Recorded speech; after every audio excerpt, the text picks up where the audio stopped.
to the Retrograde video game podcast, where this week we join A Link to the Past. Wow. My name is Andrew Baskin. With me, as always, is the bitch boy of podcasting, Mr. Bitch Boy himself. The Retrograde podcast. What? Well, because the name of the podcast, everyone assumes that that's my name because I'm the protagonist of this podcast. Oh, yeah. That's of course. Just like how Zelda is the protagonist of Legend of Zelda. That's of course Mike Aaronworth. My name is Andrew Bascom. Okay, so we're doing a big game today. Yeah. There's kind of no way to get around that this is like a very big game. It's a massive game, and it's something that we've had circled for a long time. You know, Zelda has had kind of an interesting history in our podcast because I was surprised to learn after we had started this podcast, had I known this before, I never would have started this podcast with you, that you, when we did start, had never played a Zelda game. No. You now have. I've always loved Zelda, but my experience with Zelda started with Ocarina of Time. Mm-hmm. So we thought, what is the best Zelda game that neither of us have played? And it turns out it is A Link to the Past. Yeah. So we wanted to give it its fair shake. Absolutely. Yeah. No, for good reason too. And so we have played the game. Yeah. So please go check that over at our YouTube channel. YouTube.com/The Retrograde Podcast. Big slash. Lots of slashes in this game. So that slash is very important. And we just went to go play it. So it's really exciting. And we'll get to our thoughts just in a minute. Yep. But I got to tell you something, Mikey. What do you have to tell me? Should we stop? Is it secret? No. The point of this podcast is we talk to each other. So maybe we just but not about secret things. So I mean, if you have something personal that you want to say, because I know like it's been a long time since you've actually said something that's like deeply personal, and like I know that you look up to me, and then no, I'm just saying sometimes you want my advice. When was the last time I said something deeply personal? You said I don't want to be your friend anymore. Right. Could you imagine breaking up with a friend? Could you imagine? I know of someone who has had to do that before. That just feels unnecessarily violent towards emotions. Like just going like, hey, heads up, do you want to get together? I have something nice to talk to you about. Yeah, let's go get a coffee. Yeah, maybe we'll spend a night in public. Together. It's like no, no, in public, so you don't freak out. Why don't you think I'm going to freak out? I'm definitely going to freak out. I once saw a couple breaking up, and I'll let you get to the thing you have to tell me. I once saw a couple breaking up. I was in university. We were drinking a lot.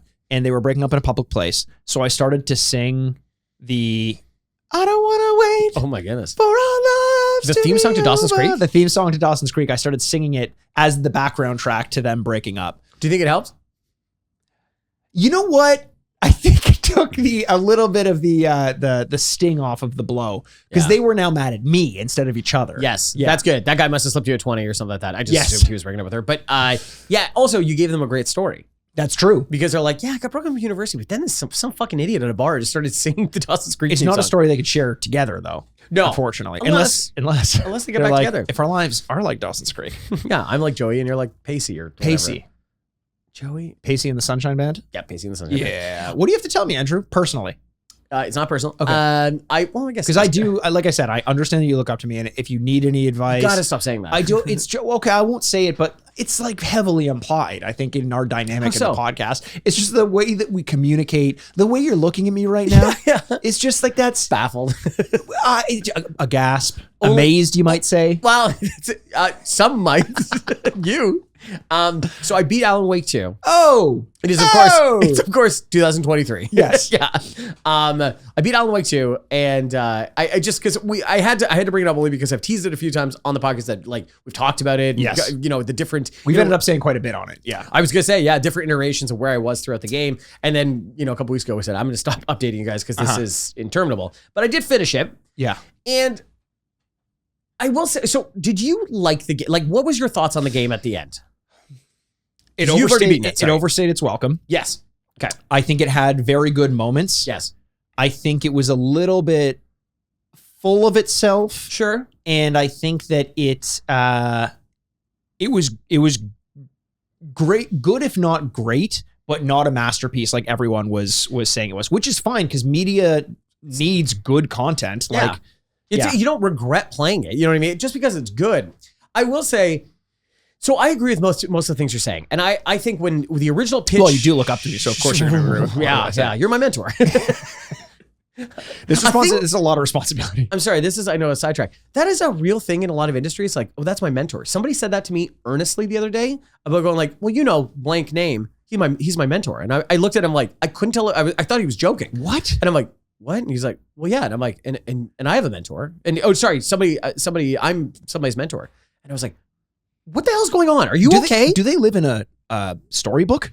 I will say, I don't know if and someone correct me if I'm wrong. He's American and this whole thing was American. And so I didn't know if this was like a much more like fraternity house kind of attitude of like, well, so they spank each other, I think. Yes. They had the big paddle and a gimp mask. Because everyone I want to be friends with, I need to make sure that I have spanked them and they have spanked someone else. That's how fraternities work, and that's why they're good. Yes. Yeah, that is the one part of fraternities you got from, eh? That's pretty much all it's about. That's pretty much all it's about. I've seen the movies. Yeah.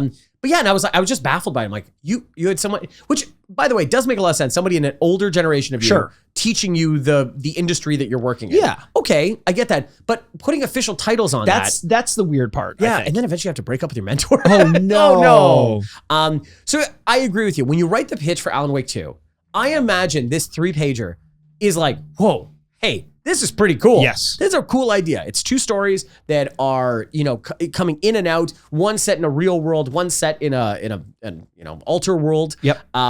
And how they diverge and what they have to do and ultimately the decisions they have to make at the end. I'm going to kind of spoil it, but I think you can kind of figure out what's going to end here. But yeah, I honestly don't even know if I remember enough to spoil it by the end. I'm not sure I could put it into words what exactly happens, even though none of it was surprising. I did play a record that I found in a bathtub where a girl drowned. Yeah, right. So if that's a spoiler, I don't know. Yeah, do what you will with that information. But even in the end, I'm like, yeah, that makes sense. Yeah, Sega has to kill. Okay, I get that. Yeah. None of that was surprising. But I agree that the story you would have went, wow, hey, this is a good story. Sure. The application of good story into video game is now, I think, something that is going to be a very interesting conversion for a lot of people because it's now going to attract better talent. We're already seeing better actors and voices and producers. These worlds of TV and movies and novels is going to start, much like Alan Wake himself, crossing over. And so you're going to start seeing these great stories coming to it. Now, the biggest issue I'm going to have is converting that into a playable game is a very big thing than just watching something on a screen. Yes. And I think the highlights of Alan Wake 2 were the moments you really weren't playing a video game, but kind of experiencing something interesting. And then every time once in a while went, hey, it's a video game. We have a boss. I'm like, this fucking sucks. So I want you to clarify that a little bit because my favorite parts of Alan Wake were gameplay moments. Okay, like exploring the hotel. Okay, sure. I'm totally with you on that. The exploration. I'm not saying moving around a character on a map. Yeah. I thought that part was really interesting. Yes. And every corner and turn had something different. I thought it was totally fine. Even to the point that I found annoying, but is an interesting idea is if I change what the story is about, it changes the scene that you're in. The plot device mechanic. So Alan Wake is an author. Yes. He is in an altered dark world where there is a dark power that is controlling this world, depending on what you do. The clicker, the snitch, the whatever, snatch, excuse me. Scratch. I was gonna be like, can't be snatch. That's very dirty. And so if you change the plot device of the story that he is writing, because he is propelled to write, that is the important part of the story that he needs to keep writing. And if you change it going like, it's no longer about the cult, this is about the murder or the drive or the whatever, the scene, even though the room stays different, the dressing of the room would change, the lighting would change because it would depend on what was happening in there.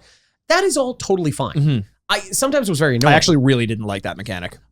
I think it's an interesting idea. That is very true. Yeah. This is kind of what I'm getting at. This is an interesting idea. Did I like doing it? No. Yeah. The one level where you have to, the 2 cops, like Mullingard and Thornton or whatever their names are, that level, that end of boss level, I actually almost was like, I think I'm going to quit this game. That was the boss, because you mentioned that recently, that there was a boss fight that was just really fucking with you. Yes. And I honestly was like, this doesn't matter. Like, I hate this.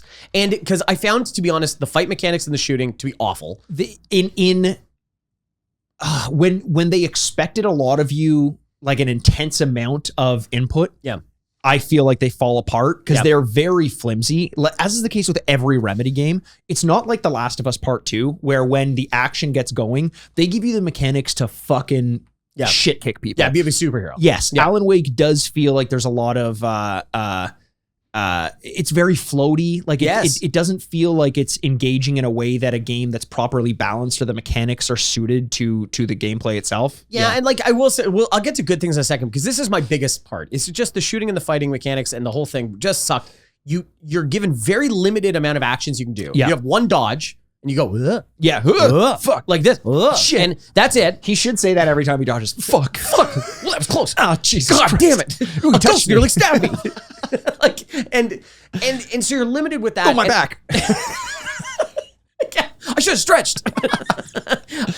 And this is a weird video game thing where I've often complained that video games are too handholdy these days and too easy. This is one of those ones where they need to prompt you that a level is coming because you can walk into a boss that you are saved in within, and you have no light batteries for a flashlight or bullets. Yeah. And you'd kind of go, well, fuck, if I know this, what? Yeah. I would have. And then you really have an uphill battle. I just found that kind of thing of like, well, it's a video game. We need to shoot some ghosts. Yes. I'm kind of like, no, you didn't. Because I find the best parts, like you're saying, the exploration and the story happening around me to be the more interesting parts of the game. Here's a problem that I've always had with games that try to incorporate climax into the gameplay as opposed to just the story itself. With a movie, John Wick, for example, the last fight scene is perfectly choreographed to make you feel stressed out and then victorious at the end of it. Yeah, there's payoff. There's a payoff. It plays on it. It doesn't make you feel too shitty and then you feel great. Yeah. The problem is, and it's hard because everyone has a different level of capability when it comes to video games.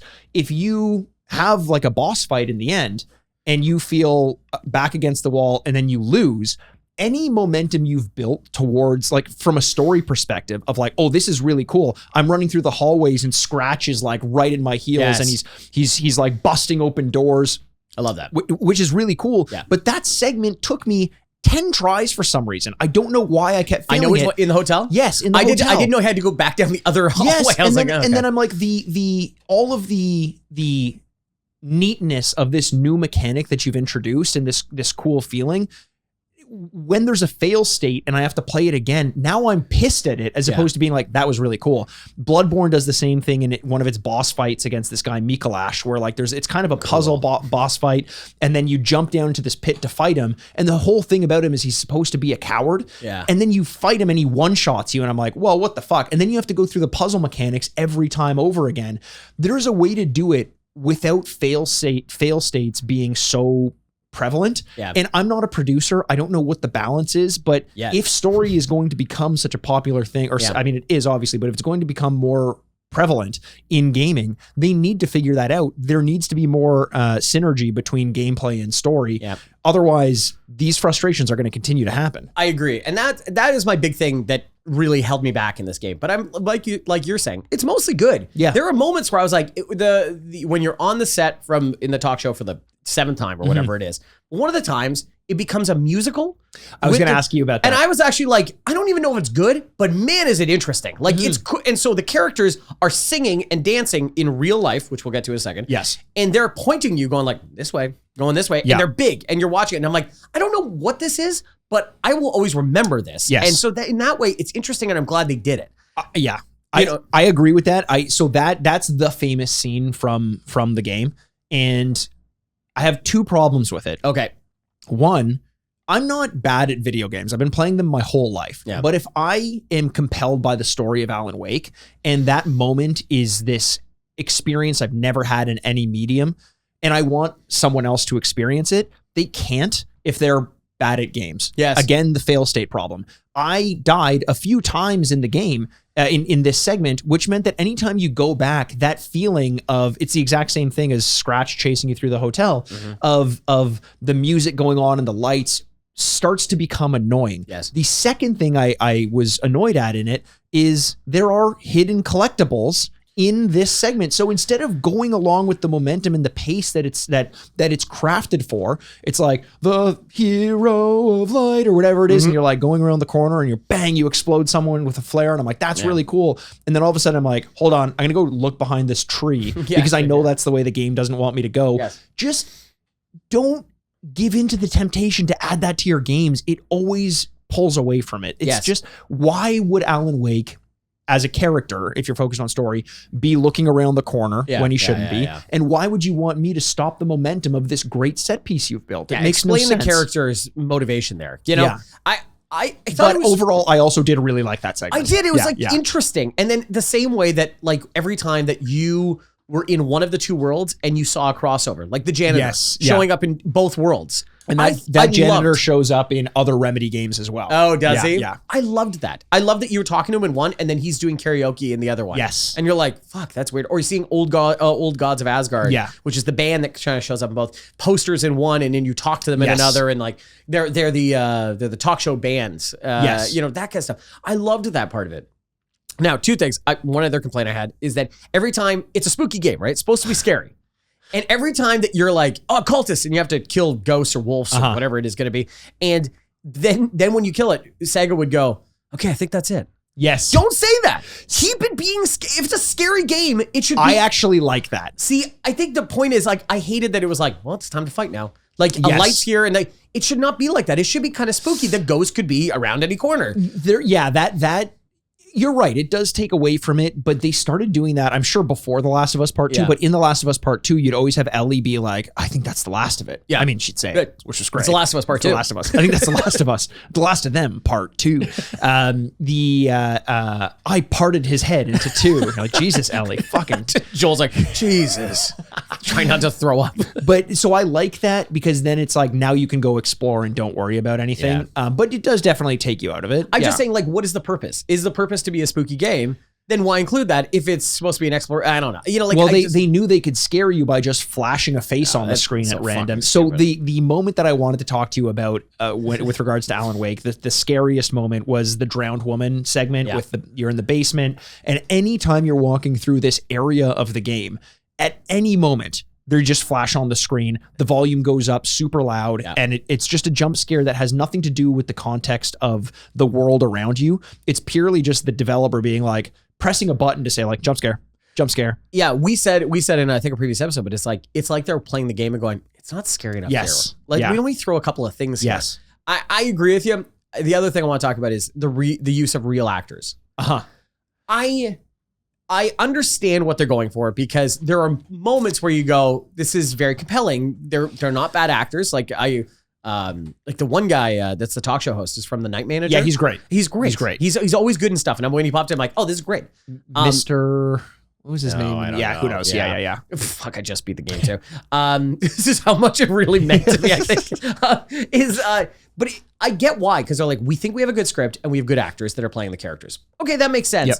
I just think it turned your brain off to go like, oh, okay, the video game's not happening now. Let's just watch these people do stuff. Yeah. That part, I just don't think they sealed the connection between the two of them well enough that I don't understand why you had to do it. That we talked about this on an earlier episode, and I was listening back to it and had some thoughts, but it essentially comes down to the fact that like when you do something as like an auteur, it has to have, or should have, if you want to create art, it should have meaning related to what you're doing. Yeah. So what I was hoping for was there to be a purpose in either the story or the theming as to when we're looking at real life versus when we're looking at video games. And it seemed like every so often, just like pressing a button for a jump scare, they press a button to be like, let's go into weirdo mode. And it's like, but why? Like, what does that mean every time you do that? You like the developer or the writer, someone should be able to tell me, like, or they keep close to the chest, but someone should know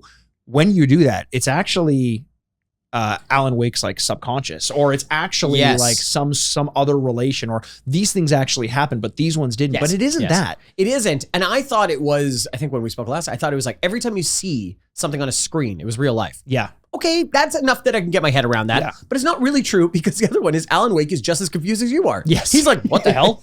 And I'm like, okay, him and I are on the same page, you know? Because it's not something that happened. It's something that possibly could have happened, or it's an illusion in his brain or something.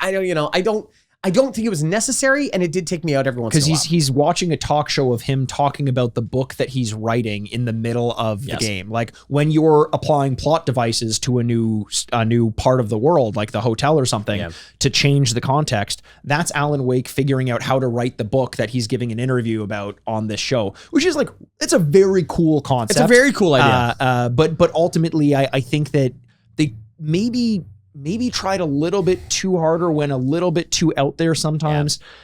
Overall, like you and I do this a lot sometimes on the podcast where we complain a lot about things we do really like because we're like, oh, this could have been a masterpiece. Whereas if we hate it, we're just like, that's fucking shit. Whatever. Yeah. But I did ultimately really like it. I think it was good to great, and that's a high praise, I think. There will be a lot of stuff that I will always kind of remember from the game. And if that can be in a very crowded world, if that's all you can get, that's pretty good. Yeah. I think there's like really moments of brilliance in it, but I thought the actual minute to minute was fine. Yeah, I agree. I agree. And it's unless there's anything else for you, no, I'm good on Alan Wake. So I want to use that idea before we get into our talk about A Link to the Past.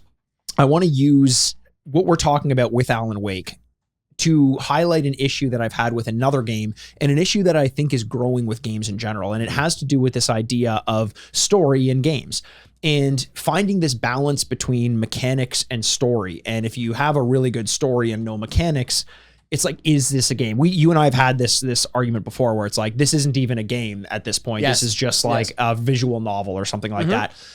And I'm playing a game right now. It was recommended by a friend of the show, Joe Griffin. And originally I didn't know if I was going to play it based on, he basically described it as like a walking sim style game with Monty Python humor. And I'm like, great. Love Monty Python. I love funny things.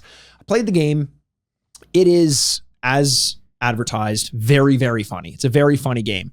But the minute-to-minute gameplay is so on rails that it's pretty much like walk through the overworld, find what you have to do, which is arbitrary, and then here's like a little funny conversation that you can watch. It's kind of like Untitled Goose Game where there's like these little, I think it's in fact the same development company, Cole Supper or Cole's. Yeah, one of those. Sure. And you just solve a little puzzle. There's something funny happens, and then that unlocks the next puzzle, which is part of this overarching story on this journey that you're going through in this little town. You're trying to like help this town out. And you can look up what this game looks like. I don't want to get too much in terms of like what this game is about specifically, but it's enjoyable. But the gameplay takes away from the enjoyment of the humor in this way that's what I really want to highlight. You spend a lot of time walking from point A to point B where nothing is happening. Like there's no interactions. There's maybe some like, some things that the developers have drawn in kind of the overworld, and you can like interact with someone who's eating a hamburger or something like that and like slap it out of their hands or something like that. But the best bits and the funniest bits are in these gameplay moments, which you solve the problem, which there's only one solution to, and you know exactly how to do it. You do it, and then the funny thing happens. And I'm like, wouldn't this have been better as a TV show? Without these, like, so much of comedy is pacing and is timing. When I'm walking the overworld, I'm just like, I just want some jokes. Like, tell me the jokes. I don't want to be doing this from point A to point B. And then I thought about you and I talking about games like Firewatch, which we fucking loved. Loved it. What Remains of Edith Finch, Gone Home. Yes. Do you think those games would work on you in the same way now, or were they novel back then, and that's why we enjoyed them? Oh, yeah, that's interesting. I think they would. I think it's good writing, and I think it's very calm. I think the best part of the storytelling was it developed around you as you progressed in the game. Yeah, it wasn't like, do this, collect 6 books from Edith Finch's weird tower, and then I'll tell you something. Yeah, it was as you walked, and especially with Firewalk and Gone Home. But Firewatch is that it was telling you the story as you did stuff. Yeah, and the story would progress around you, and you felt really immersed in it, involved. Yeah. I think it still would work, and I wish there was more. There is lots, so I'm not. It's my own fault for not playing more. But is that I wish there was more of those experiences I had with gaming because I loved you did. At the end of Firewatch, you felt like that guy. Oh man, felt that. Very few games have had that effect on me. Yeah, it was really, really good. But no, that's like Still Wakes the Deep was a game I was really excited for this year. It was kind of a Lovecraftian game where you're on this oil rig and there's like this catastrophe and you walk through the oil rig and the story is told around you. But one of the biggest complaints that reviewers had was like, this game is basically on rails. You like press forward and then A to interact and the story happens. Yeah. And in that case, it's like, I'd rather just watch a TV show about it. Yeah. But then I hear that and I'm like, that sounds like what Firewatch was. And granted, I haven't played Still Wake the Deep, but that also is telling because this game that I was really excited about in this form of game that I used to really love with a theme that I love, which is Lovecraft, why haven't I played it? Have I just lost interest in those kinds of games? That's interesting. Like being on rails though is not a bad thing. Not always, yeah. Being on rails, let's break it down to its most base thing, is a roller coaster. A roller coaster, yeah. Right? A roller coaster is not fun. No, it's what they hide behind to make you not think that the solution is automatic, right? Yeah. And I think it's the same thing with video games. Is like, it could be on rails, but if it nakedly goes, Yeah, you're going this way no matter what. Yeah. Then you're like, oh, this sucks. I hate that lack of choice. Yeah. But if they make it so colorful and make you so immersed again into it, then you don't care because you're like, I want to move forward. I want to see. Here's the problem with that sometimes is in a game like Firewatch where it's a little bit more open. Yeah. If they don't say you have to go here and you go there, like to the other place, and there's just nothing there. Yeah. You're like, well, I just wasted my time. Yeah. Like, why am I here now instead of being there? And again, maybe this is just a matter of gaming after we've aged a little bit and we have less free time. Speaking of, actually, I'll read, we had a couple comments from our hottest takes episode.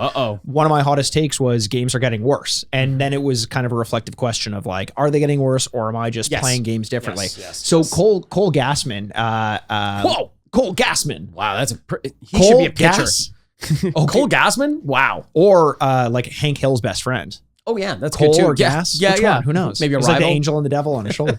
Cole Gassman says to our games getting worse. He sent us a voice memo, so I'll kind of summarize what Cole said. But he had a really good point. He said, arguably, yes, they are getting worse because they're getting similar. But he said one of the issues is outside pressures make it harder to push through the tough learning curves in games. We don't have as much free time anymore. It's much more precious. So as a kid, when all I had was the one game or all Cole had was the one game, if it was hard, you were like, tough shit. Power through. I need to get good at this game so I can play this game. And on the other side of that wall is often, like I think about Death Stranding. Now I'm playing one of my favorite games of all time, when at first I was almost willing to just like toss it out. Sekiro, same thing. Does that resonate with you at all? Yes, I think that is totally fair. I also think games are reductive. Like these things are cute. With this kind of, I'm not going to try and repeat myself too much from the episode, but like I think they're such big gambles now. They're so expensive that they can't kind of be too much in any one way. Yeah. I was listening to a good podcast series about The Interview, the James Franco, Seth Rogen movie where they kill Kim Jong-un. And that had led Finally, someone had to do it. Did you ever see that movie? No, Is it me good? neither. No. Yeah. I don't know. But it was I don't want to get hacked. It led to the Sony hack. Yeah. That's the whole story, right? And somebody in the interview said, it's just too bad because even though this movie is a stupid movie that probably wasn't even that good, we just don't make movies that challenge things anymore. That's true. It taught us all to be like wildly safe. Man, that's a great point. I was listening to another podcast series that I really like called The Rewatchables, and they did Naked Gun. Yeah. And they were saying, they're like, in Naked Gun, they have... The opening scene?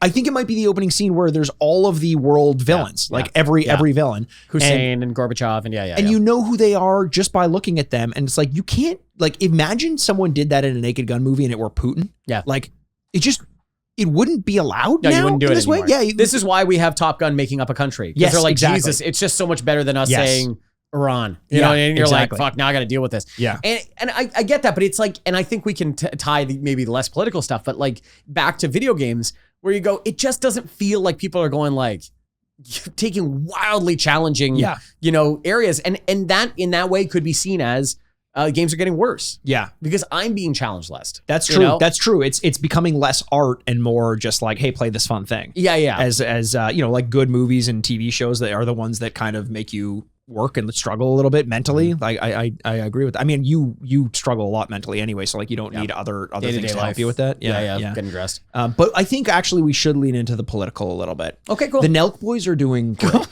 They're doing so well. What did you think of the DNC? Oh, Kamala scare us more like? Oh my goodness. Trump. You got to write that in. Trump's like, holy shit.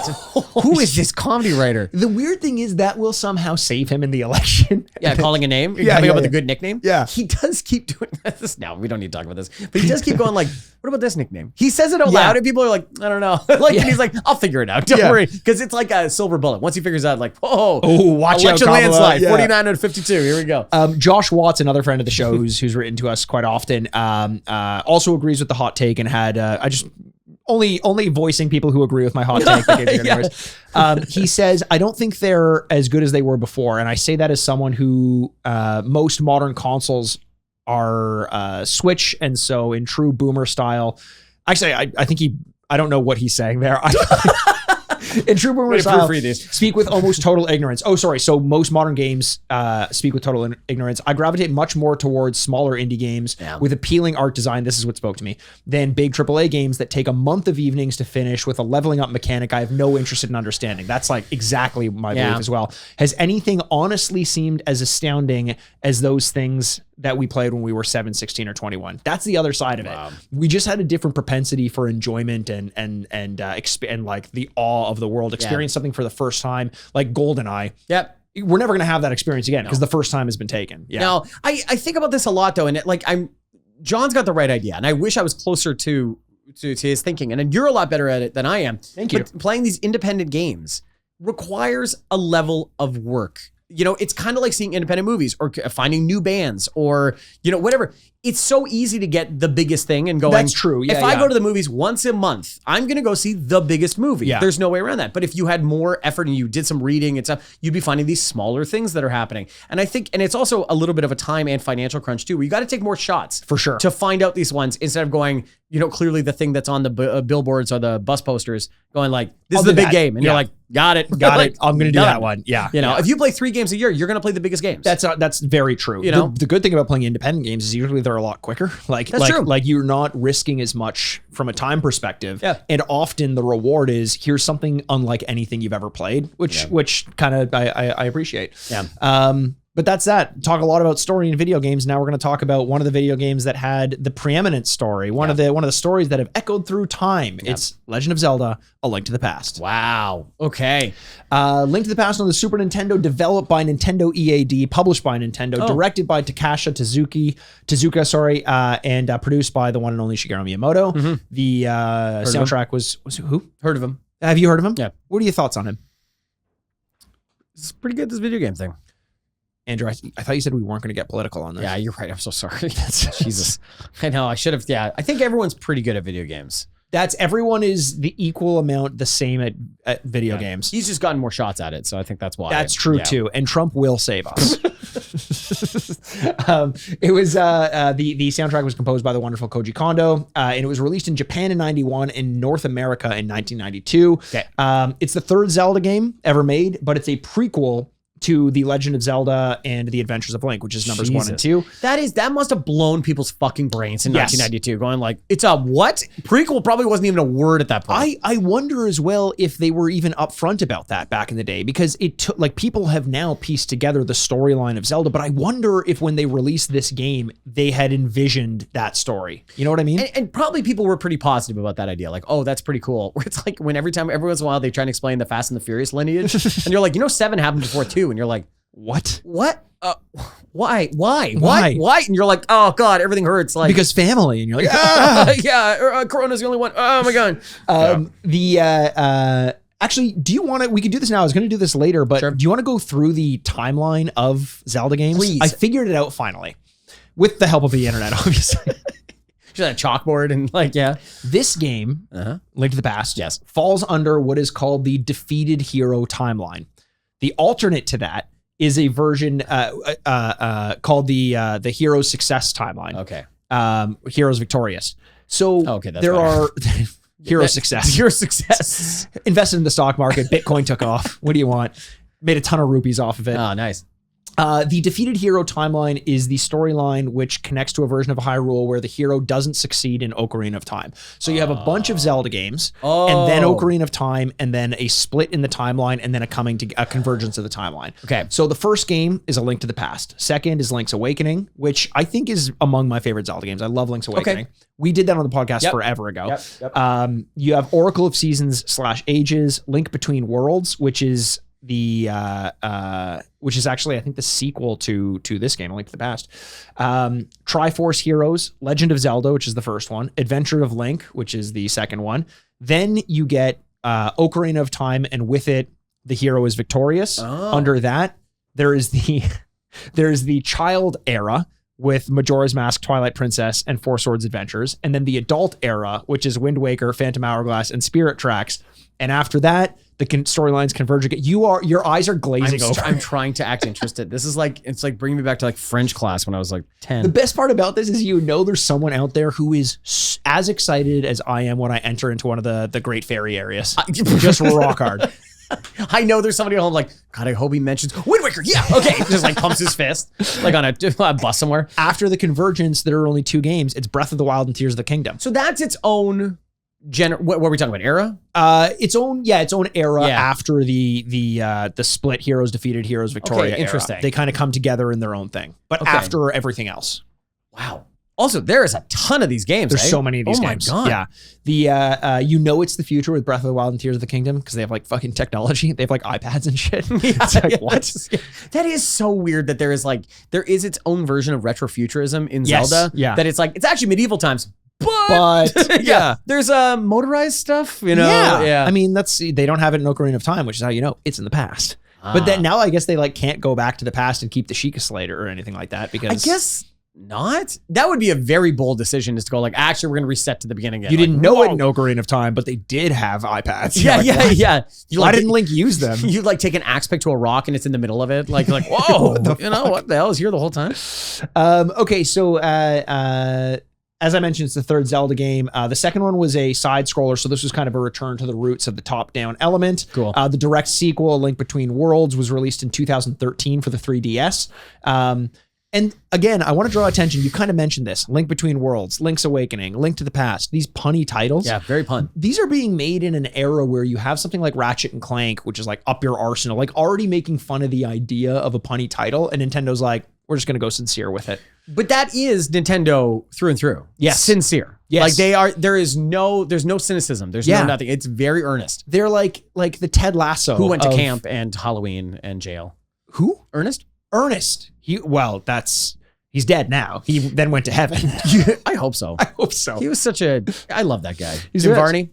Oh yeah, I was going to say Vern Troyer, which definitely isn't true. No, he's in hell. Hey Vern, it's oh, it is Hey Vern. You're right. Hey Vern, it's Ernest. I just said Troyer. Yeah.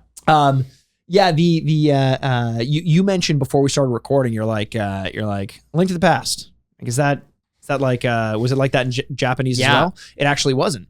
There were a few changes in the localization when the game came over to the United States, and here they are. So they changed the name in America to be less religious. Nintendo of America had a lot of, we talk about this a little bit in the gameplay segment, so forgive if you've heard that already, but in case you haven't seen that, Nintendo of America really shied away from any religious undertones or implications. So as a theory for a very large company, I get. Yes. I would get that you're like, do we have to make it religious? But the thing is, what ends up happening is they're not taking a stance on religion. They're not like, Link is Christian and Ganon is Jewish. Because it's the one true religion. Yes, exactly. Yeah. It's instead any mention of gods, goddesses, any minor link to the concept of religion is stripped of it. So much so. The president of America's Nintendo. Just like all of a sudden they're like, PlayStation has a big hit on their hands. They're like, what is it called? God of War. And his mug just drops out of his hand. He's like, what? Sobbing. The secretary runs out of the office. He covers his ears. Like, don't say it. Don't say it. So the original subtitle of Link to the Past in Japan was Triforce of the Gods or Triforce of Gods. And they're like, can't mention God. It's like, but it's gods. Yeah. And it's not a specific God. It's like, can't mention it. It's going to be a Link to the Past. You're like, okay, fine, whatever. The other part is the major villain in this game. His name was Aghanim. It was Aghanim. Aghanim was a priest. In the Japanese version, they changed him to a wizard in the American version. And also the Hylian text in the Japanese version was based off of hieroglyphs, like Egyptian hieroglyphs, which have a religious undertone. They must have changed the character design too, right?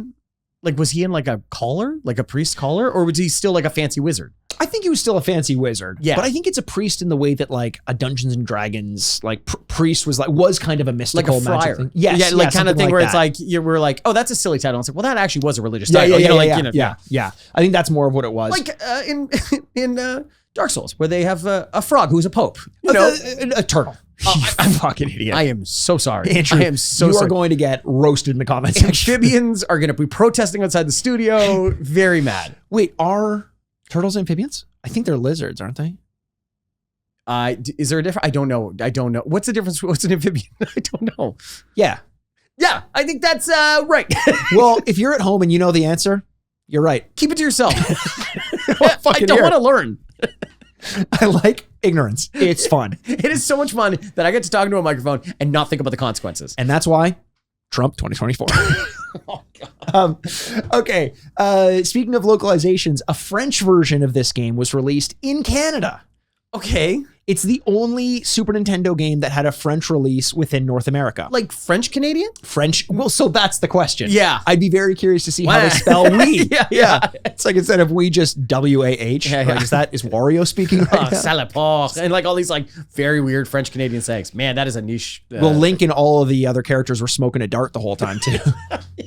Complaining, drinking mole snacks. Yeah. His cap wasn't a cap, it was a toque. Yep, very good. That was good. And he referred to it often. What else do we know about French Canadians? Maybe someone's in a Habs sweater. I don't know. Anytime someone said something vaguely in French, but clearly they weren't fluent, Link gets mad at them. Yeah, spits on the ground. Yeah. But I just found that a curious bit of that is interesting. And I'm surprised they did that, but only that.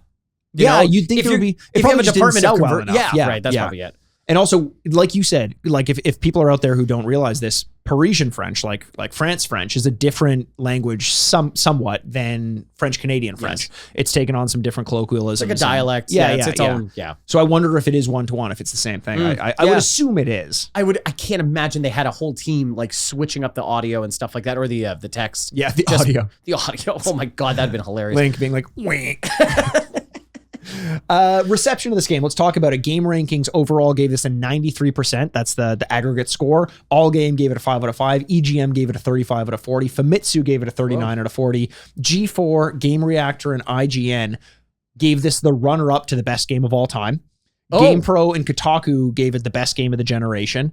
Entertainment Weekly, Next Gen, and the most popular video game magazine, Popular Mechanics, gave it the best game of all time. So people were banging down the door. Popular Mechanics, let us know your thoughts on video games. Popular Mechanics. Entertainment Weekly, though, that's funny. Yeah, right? It's beside the Stars Are Just Like Us section, yeah. It's weird because they've, since 91, have been reviewing games. Like they do, it's like Playboy. Like Playboy used to review a ton of games. And so anytime you look up the scores, there's always like a Playboy 7 out of 10.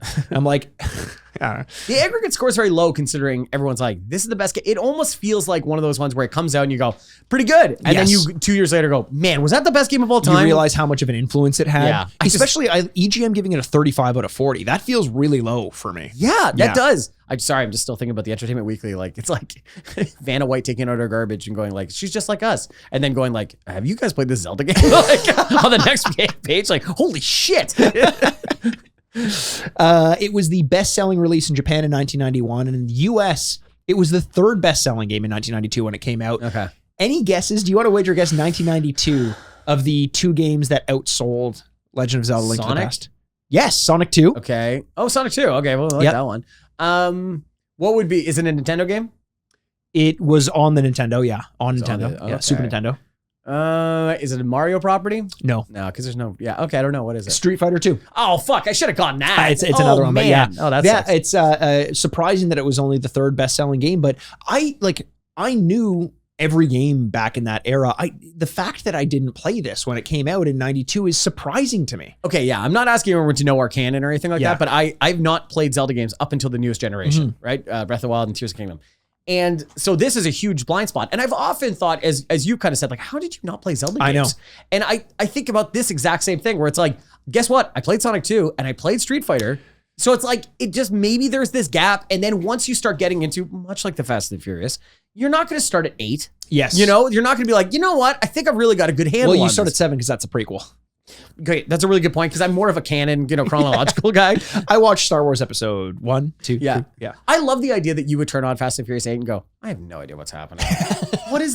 Who is that? Like kind of thing. Where it's is there a reason he can take a bullet in the back and not die? Oh, The Rock just flexed off his cast. Very good. I think it's 5. Yeah. Oh, it's amazing. That is art. I don't care. I know I'm making fun of these movies. Art. When he looks at his daughter and goes, Daddy's got to go to work because he sees an explosion out the window and flexes his cast off, implying that his bone is healed. Yes. How long has he had the cast on for? Why he's wearing a hard cast in the first place. Oh my God. That movie Or Dom getting shot in the back and turning around and looking at the guy like someone shoots him in the back and he just turns around and goes like grunts at him. And then, of course, his skin would like repel the bullet, shoot it back at the guy. Like he's the fucking Hulk. Yes, exactly. He spits out the bullet at him. You're like, what is going on? Oh, so good. But yeah, no, the fact that neither of us had played this game, I attribute a lot of it to like me playing video games back in the day was like side scrolling, fast pace, if not side scrolling, then a fighting game, maybe a racing game. Yeah. So the idea of like this top down view, a perspective that I love nowadays, going around and not having much direction as to what to do. Like when they dropped us in this game, we can talk about the gameplay now since we're getting into it. Sure. When they drop you into the game, they pretty much say like, go find the castle, go find the princess. And go fuck yourself. And go fuck yourself. And you can't find it by just going right. No. You have to kind of like explore the world, which I imagine if you have like a level of brain development beyond what I had when I was playing this as a kid, that would be really cool. But in my mind, I'm like, I don't know. I don't have the capacity for this. It feels like a real choice. You know what I mean? Going like, you know what? We should really put it in a place that's not the automatic, to teach them that you can start doing the, I know. I like, we often state that like, we love when the tutorial and the teaching is built into the game. Which Nintendo is very good at. Very good at. Yeah. It's kind of like, it's in a weird way, like Apple products, like you can give them to a 2-year-old and they'll figure it out very fast. You're like, well, it's almost scary. Yeah. Like, how do you know that much about our brain? But it's the same thing of we're playing this as kids. Yes. And we figured out very quickly going like, well, I can't go right. Well, but although I figured it out with Super Mario World, but I didn't figure it out with this. Well, that's a good right. point. Because like I remember the cartridge. I remember how it tasted. Yeah. it tasted delicious. Maybe that's why I couldn't play it. Cause I put it in, it was just like the screen would start dripping wet. But it didn't catch my attention enough for me to play. I would turn it on. I'd press A to swing a sword and it wouldn't explode something like Contra would, or wouldn't like power bomb someone like the mayor of Metro City would in Final Fight. So I was like, I think I'm just going to play something else now. Something that gives me immediate gratification. Yeah. That's probably why we missed out on it when it first came out. Cause also now, what I like and like honestly, how you dress your house, all these things that you have artistic choices on in your life is much closer to now what this game looks like. True. Whereas if I was playing this game in 1992 when I am a very young child, show me Street Fighter in this, oh my God, and I'm like, fuck no, Street Fighter at 100 times out of 100. 100%. So or Sonic even. Big, go fast. bright, I want to go fast. So vibrant. Whereas now this one with these muted, kind of very, very, very cool colors, is much more my aesthetic. Yes. And you look at it and you go, this is beautiful. It is amazing. Like, I'm sure we appreciated it when it came out for like this game and games like it, for the graphics and the design and the music.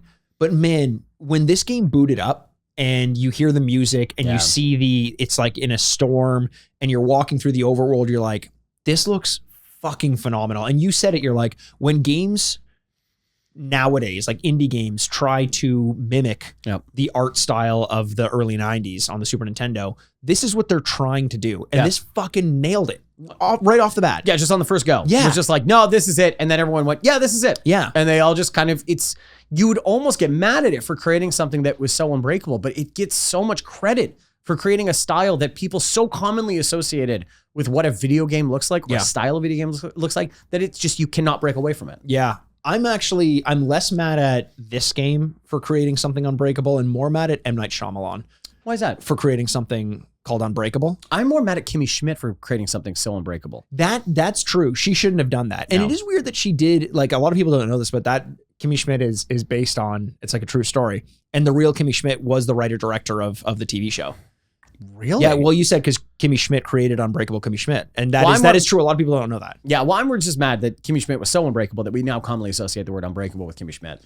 That I'm less upset about that and more impressed with, like, because I was big into those YouTube videos where people would just put something under a big press and, iPhones, like, can we crush it? Watermelons and all that. Love it. When she proved that she was unbreakable by standing under one of those. Yeah, broke the press, yeah. I honestly, like, I'm not lying.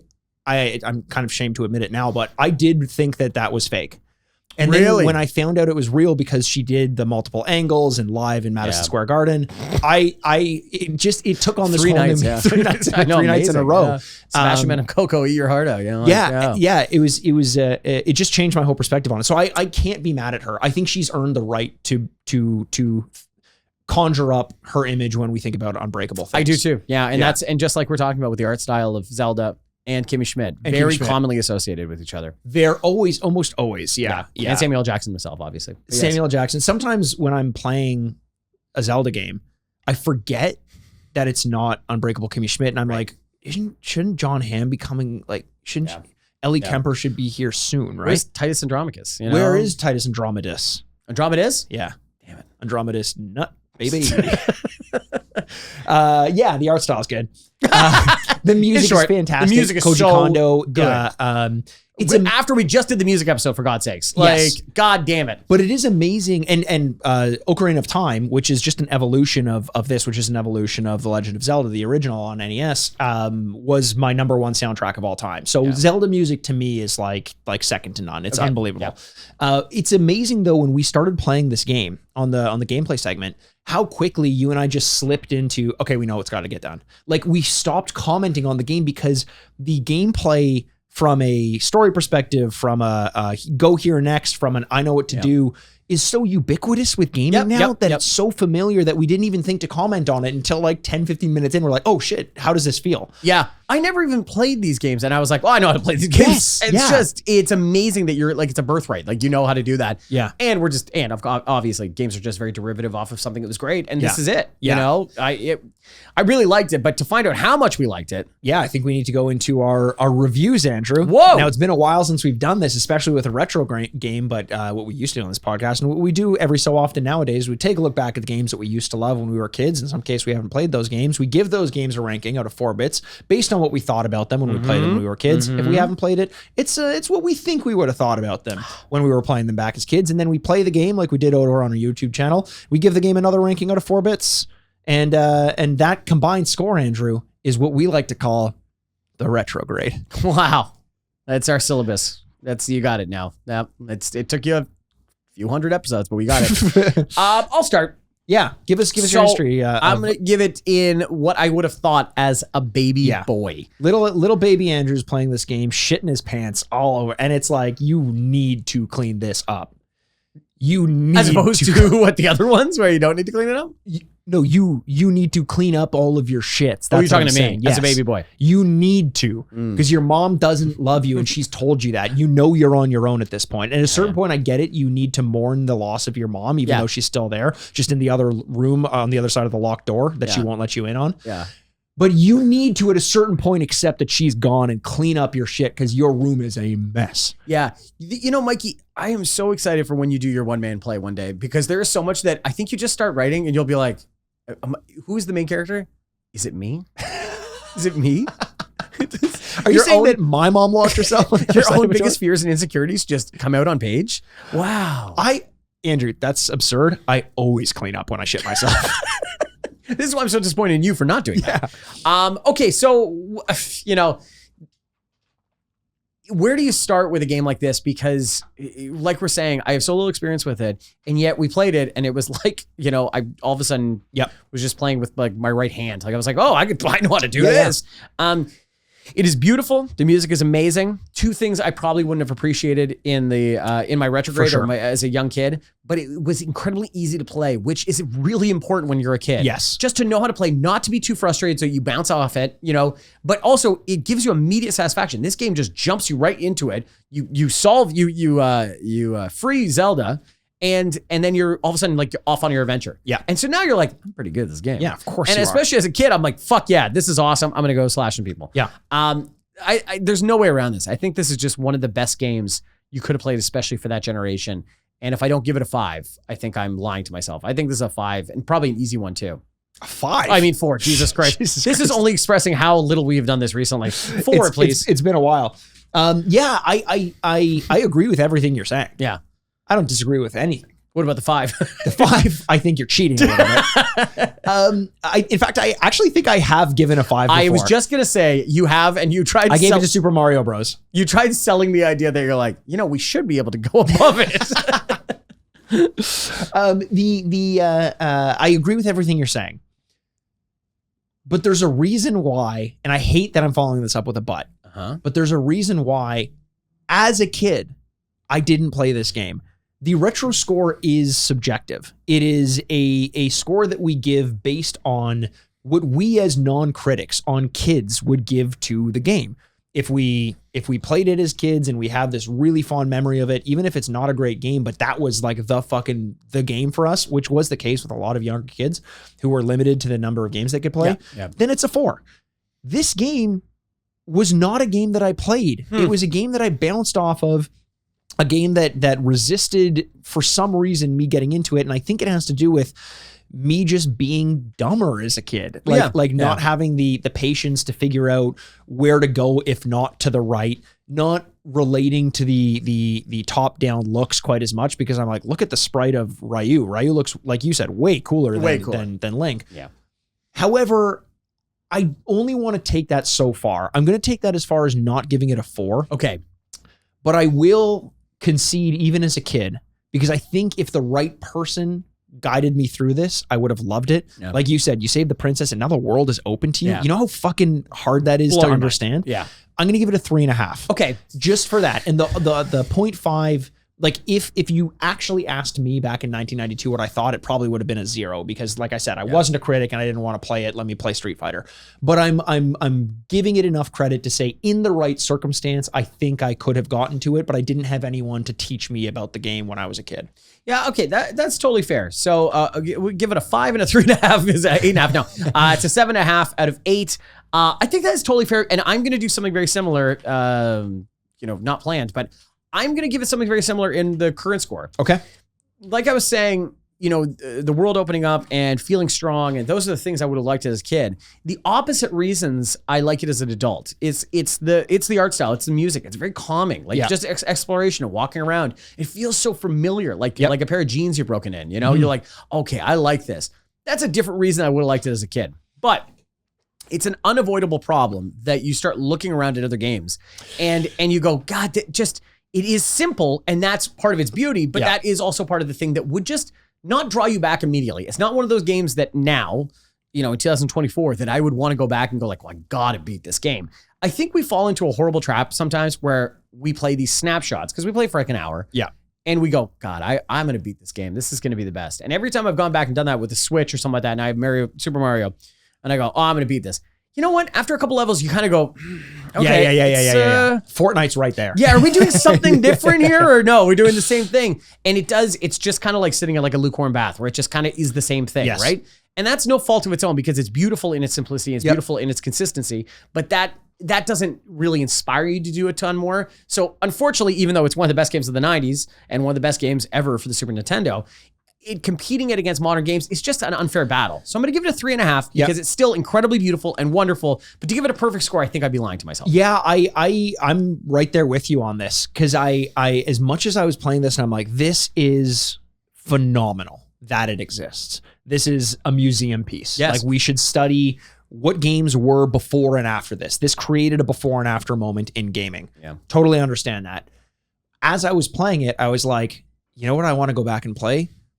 Link's Awakening remaster on the Switch. Yeah. Because it has those little things like looking at a bush and being able to, I love that. First of all, fucking love doing that. Oh my guy. Swiping your sword at the bush and needing to be like right in front of it and only being able to swipe one bush.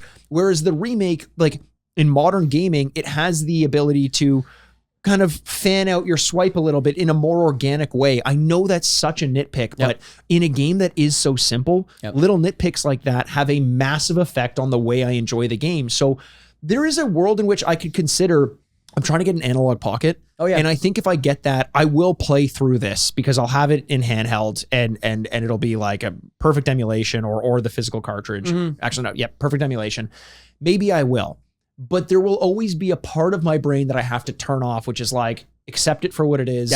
when I'd rather be doing something else. And because of that, it's a 3.5, a really, really, let's call it a heavy 3.5. Yeah. A high 3.5. Well, and luckily that's the last score. It's going to be a combined 14 and a half. Yeah.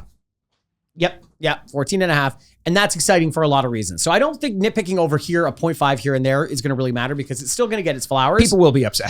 Oh yeah, people will be furious, but that's their own problem and they got to deal with that. But I just think it's a wonderful game. And it's kind of, you just think about like Mona Lisa, most famous painting in the world. If someone paints a Mona Lisa today, people are like, yeah, okay. Yeah. Like, I guess, and that's no fault. I'd scroll past it on Instagram. Yeah, I'd swipe left. Is left no? I don't know. I don't know either. Yes, I would swipe no. We're not lonely video game nerds. We're getting laid on the reg. On the reg. But is it like you would and not... the rag. We don't care. We're fucking men, dude. That's what real men do. You wouldn't fault the Mona Lisa for coming out today. It's still part of a legend and still incredible. But the world has changed and that's okay too, That's my analogy. No, it's true. I wouldn't fault the Mona Lisa for coming out today. Hey.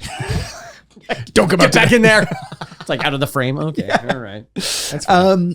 So that's it, Andrew. A very solid, like you said, 14 and a half out of 16. I think there's only one thing left to do, Andrew. We got to head over to the award ceremony. Dude. I've heard that the princess is going to be there in the dungeon. What? Yeah. Wow, it's going to be exciting. Wild ceremony. How many rupees to get in? Oh, hopefully not more than 100 because my wallet isn't big enough to have more than that. And I just got mugged by a guy in the Lost Forest. Yeah, he looks so mean. He was really mean. Yeah. Yeah. Okay. So let's go over there and I'll see you at the red carpet, okay? Let's do it. You've been waiting for it all year. The most glamorous award ceremony of the week. Ladies and gentlemen, the Grady's. Here we are. Andrew, what the fuck is going on? Well, what's I'm up? looking around. Where's the red carpet? Oh, yeah. Yeah, the red carpet's usually here. Where'd it go? I see a carpet, but that's fucking green. What? Is it green for Link himself? Oh, Andrew, I think it's green for Link himself. People don't know that. That's his last name. Mr. Himself. Well, in Jackass, you have Rab himself. Yeah, you do. I can't believe, like, I used to host a Jackass podcast. I can't believe I didn't bring this up before. But if you look at, like, I'm not talking Jackass. Mm-hmm. You're smiling like you can tell a joke. I'm not. No. Before Jackass, like, Bam's crew was CKY. Yeah. Link was in that. Really? Yeah, he was in that. Wow. And he was always a little young for, I think, that, but okay. They were all really young at the time. That's true. They were all really young. Was this in his child era? It was in his child era. I'm gonna see how much I retained from that diatribe you had earlier. It was post the hero fails. Yeah. Depends on how the video went. Sometimes there's the hero rises and the hero fails. That's true. Elliot. Oh, he's got a little cap on. He's got a little cap. Cute. Is it a Minish cap? I don't know what that is, but that's one of the Zelda's names. Oh, is it? That's Legend of Zelda Minish I'm learning cap. so much. Elliot, can you let us know? I don't know where you kept the envelope, and I don't want to find out. I think it's in his hat. Oh, it's in your hat? Yeah. Oh, that's fun. Yeah. Can you let us know what awards this game has won? He fits like an old glove compartment. If it doesn't fit, you must acquit. And the Field of Childhood Dreams. If you play it, they will review it fondly. And the Chevy Silverado. Yeah! Hey, Andrew. Yeah. Why don't you show your leg to the camera right now? Yeah? Show it. Okay. I'm in a boot. Andrew's in a boot for the my listeners. Andrew, why don't you be a man and flex that thing off for us right now? Hey, Mikey, Daddy's got to go to work.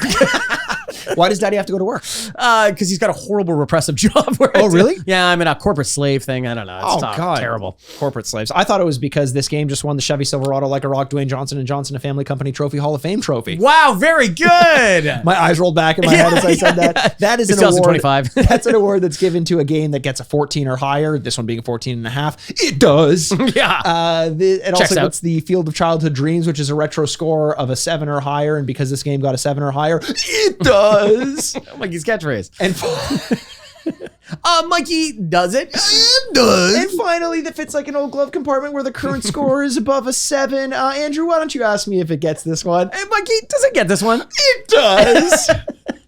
Wow, 3 awards for an amazing game. I don't want to say this was like, we've played some games where you go, well, this is just a formality. It's going to get this for sure. I don't know. I was unaware of this game. I was unaware of your game. But man, that was a lot of fun. It's a really beautiful game. That was a really beautiful game, a really beautiful time, a really beautiful person to spend this day reviewing a video game with. And it is what you could have said to me. I would have said to you, yes, of course. That's how you see that going. Yes. Very good.